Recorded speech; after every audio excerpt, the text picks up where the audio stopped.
I remember the movie Star Wars had a famous dialogue, "May the force be with you."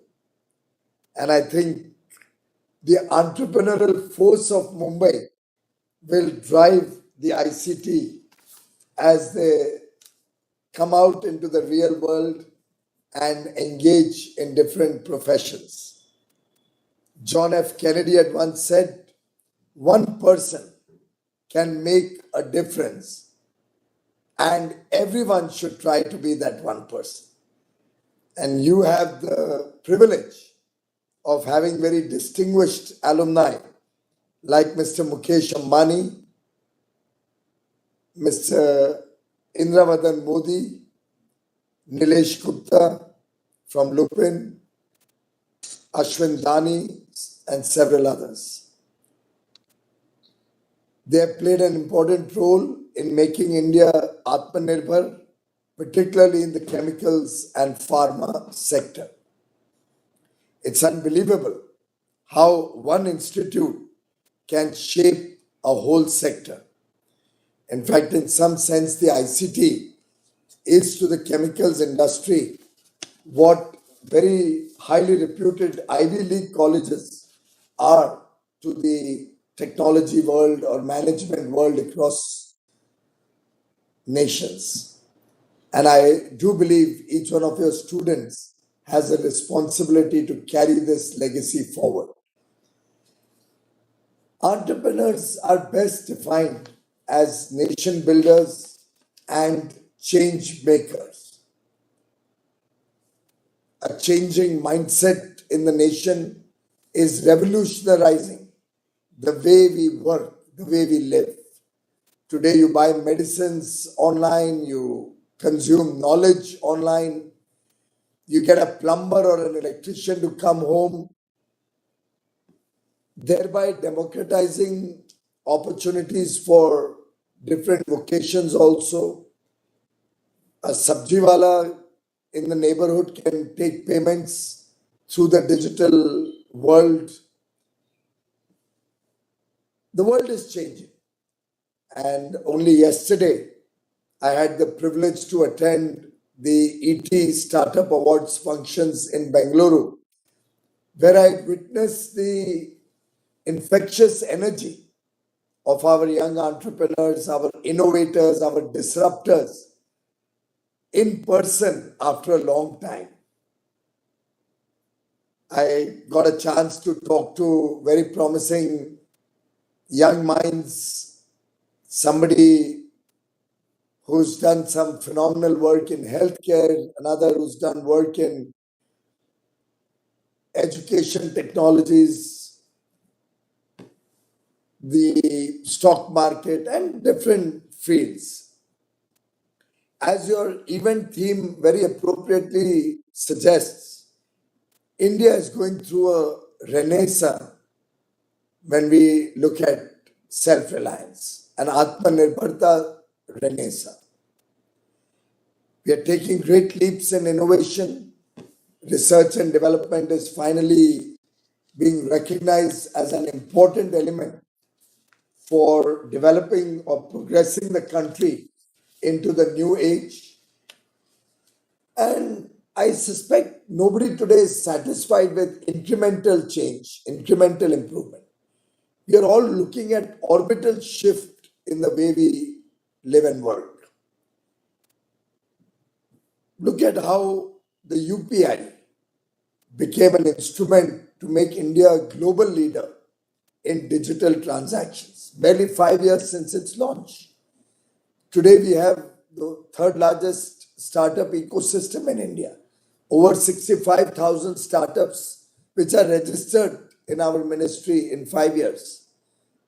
There must be hundreds of thousands more other than that. And it is these startups, I believe in good measure, who will fuel the Atmanirbharta drive, that quest for knowledge and quest for achievement. With over 90 plus unicorns, 10 of them added in the last 2 months, January and February alone, lakhs of jobs created by these startups, and life made easier, businesses getting convenience. I think the world is changing, and I do like to believe it's changing for the better. It'll help open up new opportunities both in India and internationally. It'll allow young minds, even from remote areas of the country, to become wealth creators, job creators, and give an opportunity even for very ordinary and humble background young boys and girls to have an extraordinary achievement on their plate to really change the destiny of 135 crore Indians. We have used the hardships that COVID-19 presented to convert the crisis into an opportunity. Many young minds also have faced difficulties in their journey of life, particularly when they're engaging with new technology or coming up with a new idea. To them, I would like to say, fall down 7 times, but get up 8 times. Never give up. Failure is only a stepping stone to success, and future will always belong to those who have the courage to pursue their dreams. The Honorable Prime Minister has often said that the current decade is the decade of India. Technology and innovation will be the driving force of India and our economy. Prime Minister Modi himself is a very firm believer on the power of our youth, of the startups. He has focused on this ecosystem to strengthen innovation, provide opportunities to our young boys and girls, to simplify processes, handhold them through their journey, help provide funding support wherever required, or simplification of the regulatory requirements around the startups, help create incubation centers. The Atal Tinkering Labs are one such experiment which have given phenomenal results.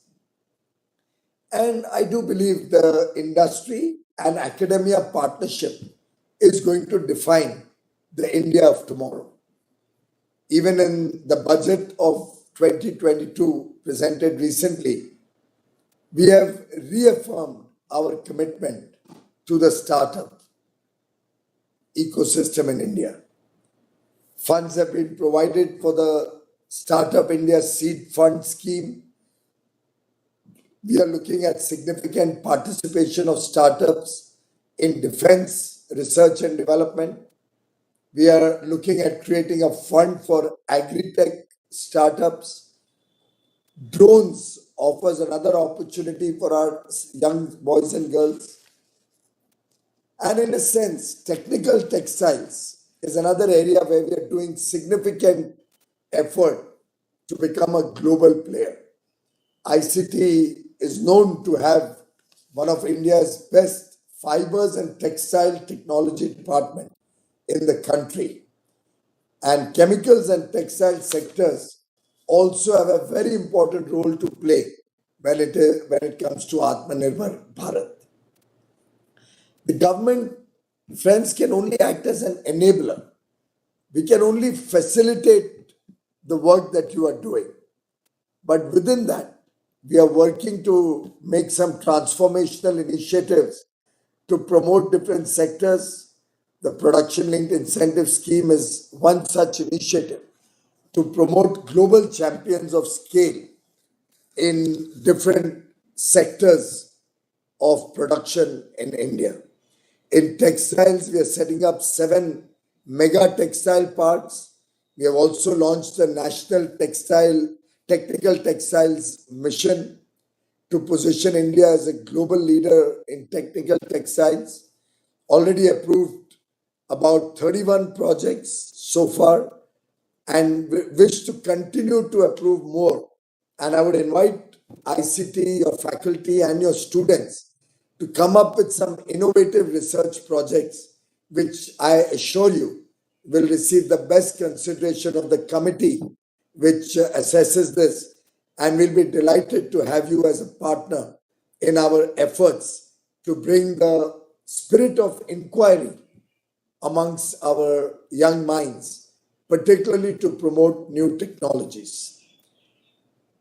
Friends, as the country celebrates 75 years of independence, Azadi Ka Amrit Mahotsav, we are preparing the nation for the next 25, what Prime Minister Modi refers to as the Amrit Kal of India. We want to have a clear blueprint of where we see India when we turn 100. And it is all of you, young friends, who will write the script of Atmanirbhar Bharat as we go along. Government would love to act as a companion in this journey along with you. And I do hope the cry for being vocal for local and to make in India will resonate well with the students of ICT taking significant steps towards a self-reliant India. M. Vishweswarya, the Bharat Ratna awardee, had played a key role in the founding of ICT. In fact, I was in his city of Bengaluru yesterday. He had once said, remember, your work may be only to sweep the railway crossing, but it is your duty to keep it so clean that no other crossing in the world is as clean as yours. We need to be the best in whatever we take up. Excellence is always rewarded. We need businesses also to improve their product cycles, quality, efficiency, innovate for future-ready solutions, and continuously focus on business process re-engineering. My young brothers and sisters at the ICT, I would like to suggest a four-pronged action agenda for all of you. Can the students of ICT take a lead in textpreneurship in the textile sector, which was something which India was always known for? We need to significantly bring technology and bring new entrepreneurs to compete globally with the best in the world. We have fabric here, we have fashion here, we have talent here, we have everything going for us. From farm to fashion to foreign. The clarion call given by Prime Minister Modi can take wings if the ICT takes this in mission mode. I hope the next textile unicorn will come out from the ICT.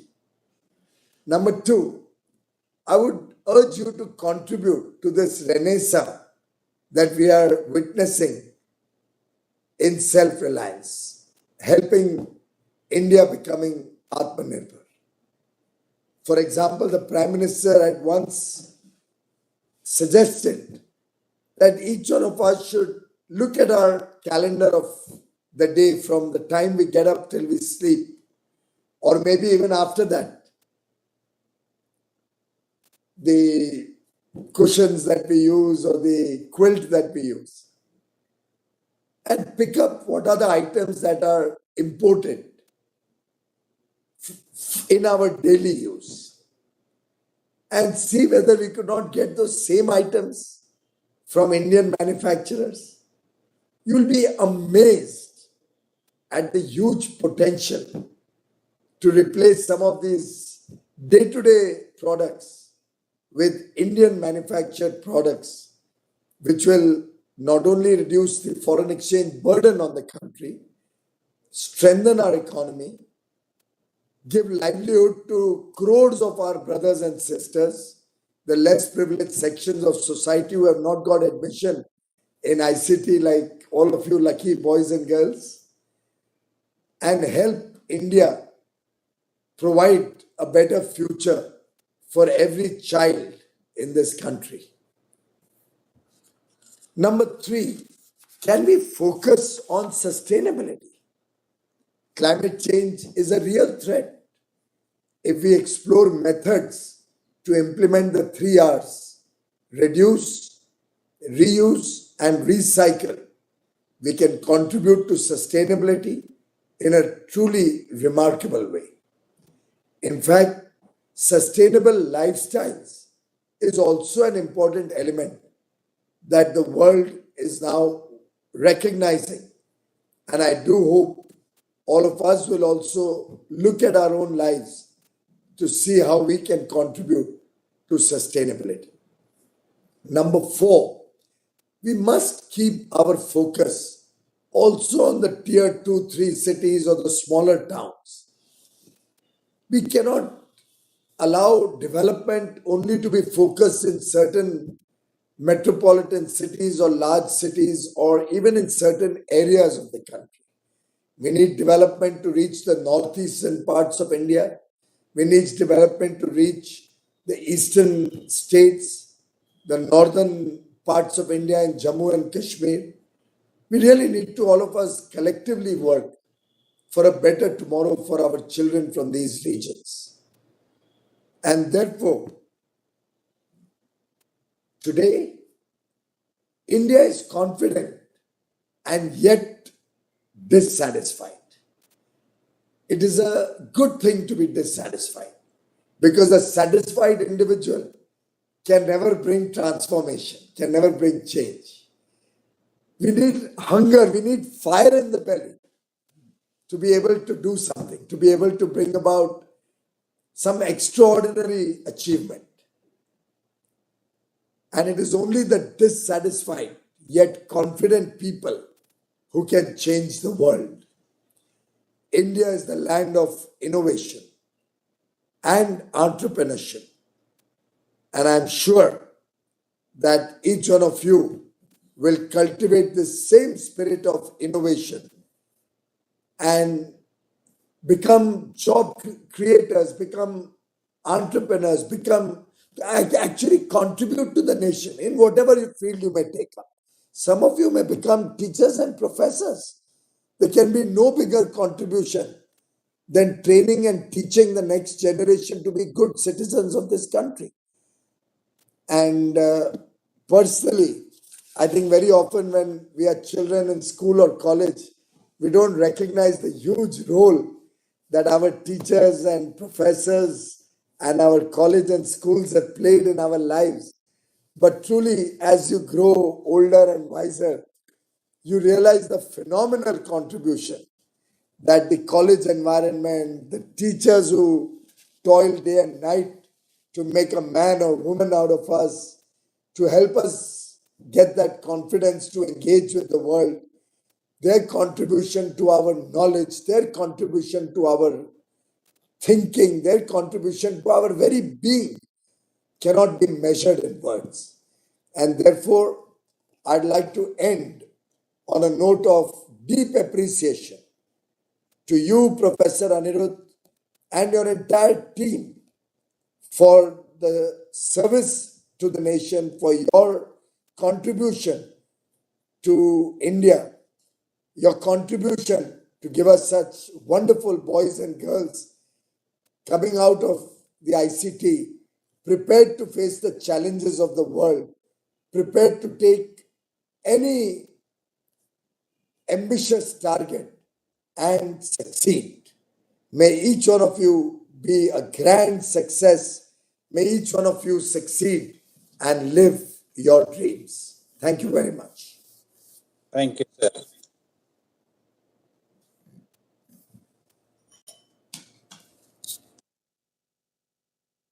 Go ahead.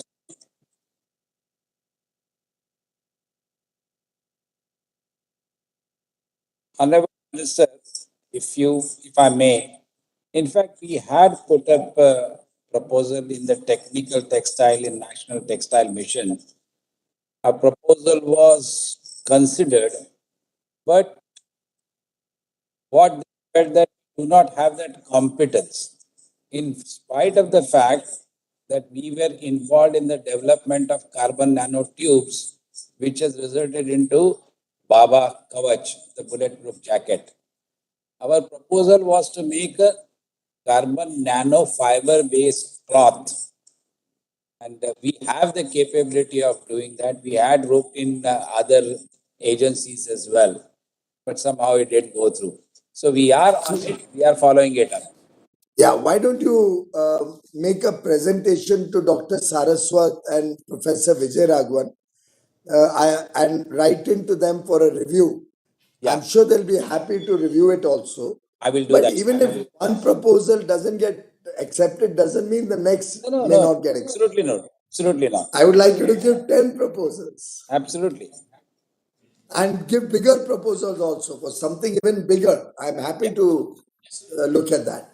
We will definitely do that, sir.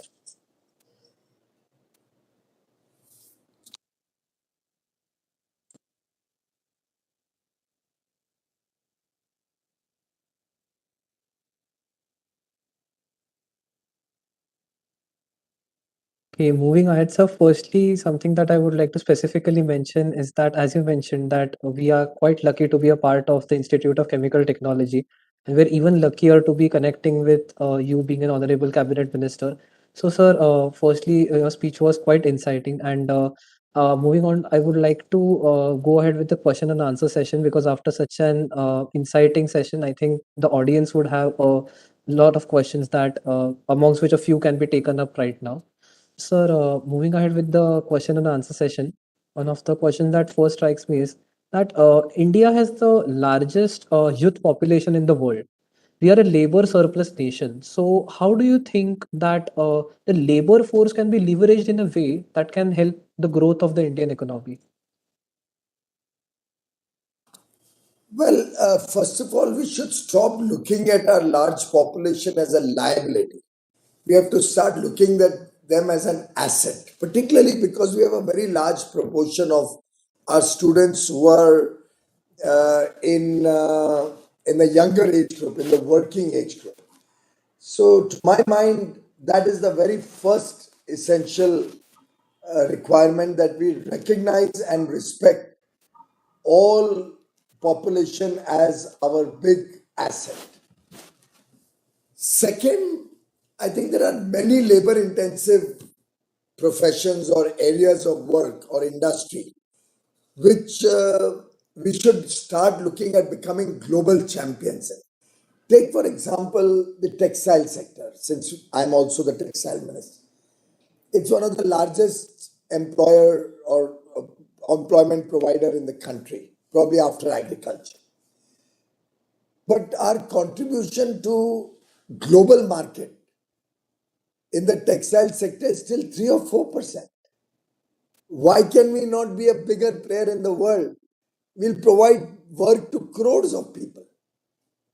And we are hoping that more and more government initiatives, but of course, work with all of you will help us to achieve that.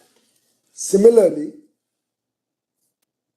it's important that we skill our young boys and girls in areas of their interest, not necessarily focus only on degrees and high qualifications, as much as focused on becoming work ready, and which is what the new education policy is all about. We are trying to change the mindset of the nation from a degree to ability to earn a good income. Third, I think technology can play a significant role in this. We have probably over 10 crore farmers today. The more we can skill them to do smarter farming, smarter agriculture, use initially even small amounts of technology in agriculture, set up cooperatives or producer organizations so that the more expensive technological solutions can be shared by more people, somewhat like a cooperative or a collective instrument. Take Amul, for example. Amul provides support to lakhs and lakhs of farmers by aggregating the milk that they provide from their livestock and then processes it and makes it a world-class product. So I think that's the way we will have to get incomes of our people going up. If farmers start making more income, then the influx into the cities or the migration from less developed regions can be brought down. We can provide quality lifestyle in the villages, in the smaller towns, and hopefully work, good quality work to every young person in this country.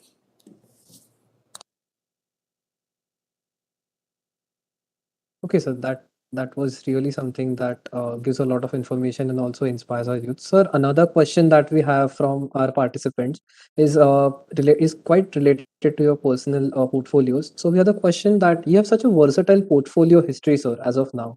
So can you please tell us how you could adapt to such versatile portfolios over the span of being a minister? Because adaptability is the key of the 21st century, sir. So what are your views on that? In a way, thank you. It's a good question. It resonates very well with my concluding remarks. By profession, I'm not an engineer. I'm a chartered accountant and I've done my law and always been into the finance or investment banking field. But before that, I ran industry for a few years. By the way, I'm born and brought up in your neighborhood. You are in Matunga. I'm born in Siam. I've lived my first 36 years of my life in Siam. Studied at your neighboring school, Don Bosco. And my mother has represented your area, and I've come and campaigned in the UD City campus. This is the UD City, original UD City, right? Yes, of course, it is. Right. So I've come and campaigned for her in several elections. We remember that. And always received the blessings from all your faculty and the residents over there. And that is what has helped me in my work. A, the education that I got, because ultimately education opens your mind. It just opens your mind to think analytically.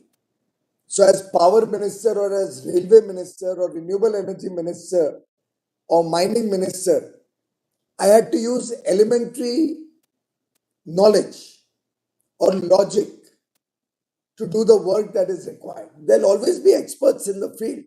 If I have something to do with chemical technology, I'll approach Professor Pandit. I don't need to be an expert in everything. If he has a financial instrument he wants to create to generate funds for ICT, he can ask my help. And we have to work together. So the system is there. If you look at certain principles of good governance and focus on those principles, which principles were taught to me in school and college, which principles I learned in my early years when I was a startup myself at an age of 17, when I was still a college going student, when I set up a small scale industry. I learned so much with my personal experience. I remember कैसे धक्के खाने पड़ते थे boiler inspector की approval लेने के लिए. And Udyog Bhavan, where my office is today, my first visit there was to get the boiler inspector to come to Mumbai and inspect my factory. Appointment ही नहीं मिल रहा था, visit ही नहीं हो रहा था. So now I have an opportunity to make sure और किसी को धक्के ना खाने पड़े. That experience helps. So I think it's been a great journey. I'm really grateful to Prime Minister Modi for giving me such a good exposure in different fields, not necessarily areas which are typically my forte. Today I'm doing food and public distribution, for example, procurement from the farmers and under MSP, or distribution of food grain, both under the National Food Security Program, and now for the last 19 months in COVID, also under the Pradhan Mantri Garib Kalyan Ann Yojana, to 80 crore people all over the country. But we are using technology to make it smart, to make it honest, to make it reach the real beneficiaries. And therefore, whereas the world was very worried, India has proven to the world that we did not have a single death due to starvation, even in the worst periods of COVID. Thanks to Prime Minister Modi's vision that provide for the food for everybody. Thank you.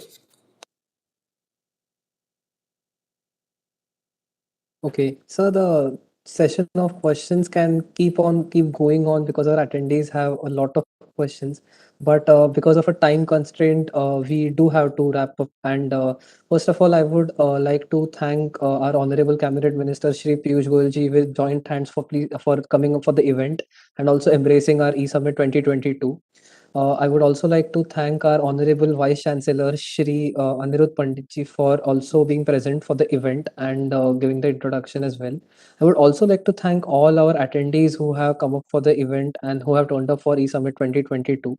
And with that, I would like to conclude the session for today. And I would also like all the attendees to be connected with us even tomorrow for the closing ceremony as well. Thank you so much, everyone. Thank you, sir. Thank you very much. Much Thank you appreciated. so much, sir.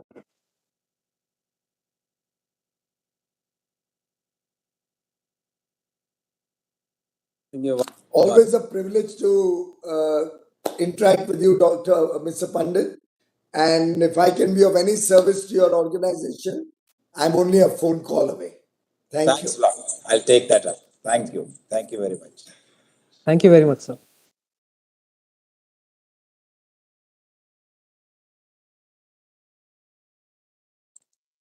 Well done. Very good. Thank you so much, sir. Thank you so much, sir. Thank you so much for the event.